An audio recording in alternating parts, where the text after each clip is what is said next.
Welcome sa Our Lady of Lasal at Quasay Parish kung saan ayos lang pong umiyak. Samahan tayo ng mahal na ina sa pag-iyak sa pagdarasal upang maging maayos ang lahat. Gusto niyo po bang ma-blessed? Gusto niyo po bang pagpalain kayo? Siyempre naman po, di ba? Sa katunayan, masasabi natin ng isa sa pinakadahilan kung bakit tayo pumupunta ng simbahan para magdasal, para magpuri sa Diyos, ay upang ma-bless. Lalo na ngayon, simula ng nobinaryo para sa kapistahan ng mahal na Birhen ng Lasalet. Tayo pa naman pong mga Katoliko ay may paniniwala.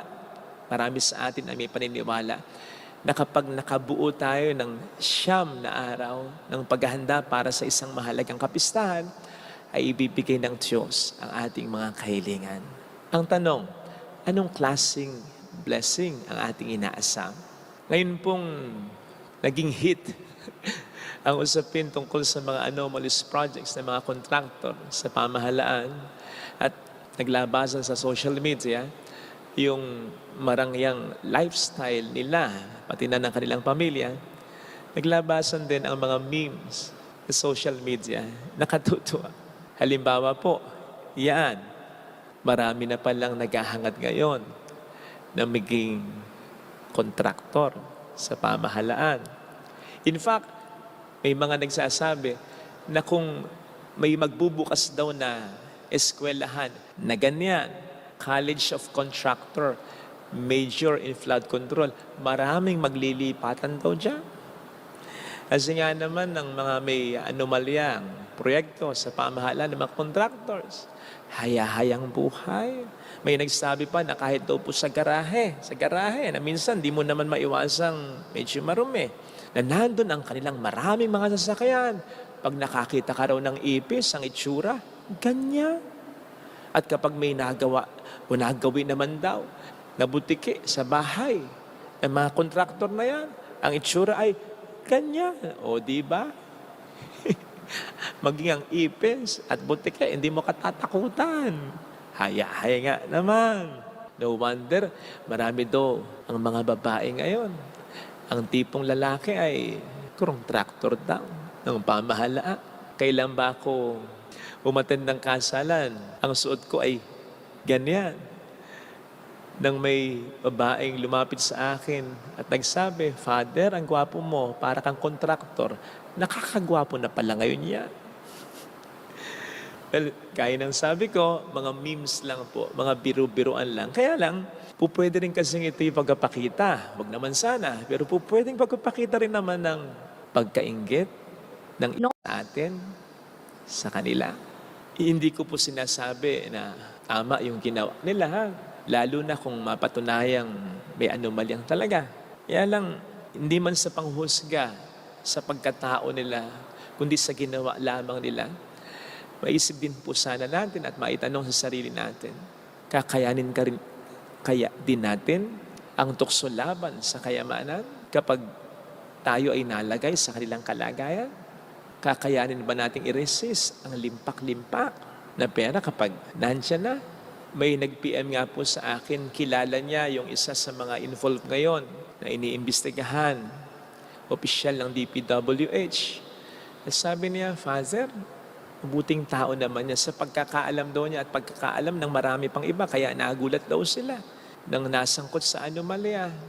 Pero siya na rin po mismo ang nagsabi, nakasisilaw po kasi talaga ang pera. While that is true, nakasisilaw ang pera, sabi ko naman din sa kanya, depende rin sa tao. Depende sa atin kung ano at kung sino ang ituturing nating kayamanan natin. Yung yaman ba ng mundo o yung yaman na inaalok sa atin ni Kristo?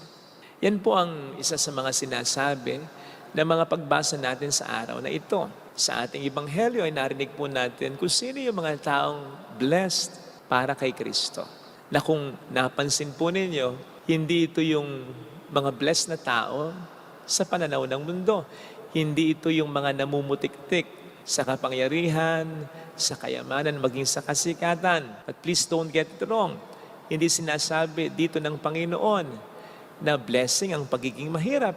At hindi naman din blessing ang pagiging mayaman. Don't get it wrong. Ang sinasabi dito ng ating Panginoon, we can never be blessed. Mahirap man pa tayo o mayaman kung hindi si Kristo ang ituturing natin na tunay nating kayamanan. Sa ating second reading ay sinisikundahan ni San Pablo yan. Nang himuki niya tayo na pagsumakitan ang mga biyaya na makalangit. Kasi may mga biyayang makalangit, may biyayang makalupa. Ang biyayang makalupa ay yan, kayamanan, kalusugan, kahit ang ating mga sari-sariling pamilya, mga material na bagay. At lahat po pwedeng mabiyayaan ng mga biyayang makalupa na ganyan. Kaya nga sabi ng ating Panginoon ay pinabubuhos niya ang ulan at pinasisikat ng Diyos ang araw, both sa mabubuti at sa masasama. Kaya mabuti man o masama po pwedeng magkamit ng mga biyayang na makalupa. Pero iba ang biyaya ng mga mabuting tao talaga. Iba ang biyaya ng mga taong ang kayamanan ay si Kristong talaga. Pwedeng mabless din sila ng mga makalupang biyaya. O kung hindi man, siguradong sa langit, sila ay magkakabit ng mga biyayang tiba-tiba. Pero hindi lamang po ito sa langit sapagkat pag sinabing makalangit na mga biyaya, this also pertains to totoong kaligayahan, totoong kapayapaan, totoong kakontentuhan ng buhay na mararanasan lamang ng taong ang Panginoon ang pinakatunay niyang kayamanan. At mayroon tayong mga kilalang ganito.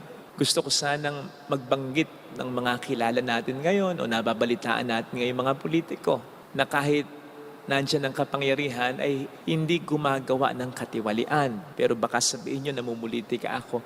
By divine providence naman, sakto naman, na habang iniisip ko ito, nag-flash sa cellphone ko yung interview sa anak ng ating yumaong Senator Rene Saquisag. At doon sa interview, kinumpirma ng anak ng yumaong senador yung sinasabi nung nag-i-interview sa kanya, napakasimple ng kanyang ama.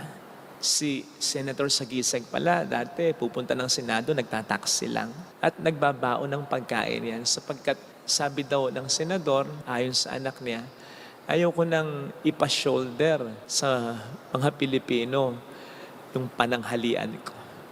Ito pong mga taong ito at mga kilala nating tao na kahit may kapangyarihan ay hindi nasisilaw sa kayamanan ay patunay na kaya nating i-resist ang tukso ng kamunduhan kung ang Panginoon ang siyang magiging tangi nating yaman. By the way, sabi nga rin po pala nung anak ni Senator Saquisag, hindi nagba-bodyguard ang late Senator. Sapagkat ang sabi daw nito, ang Diyos ang bodyguard niya.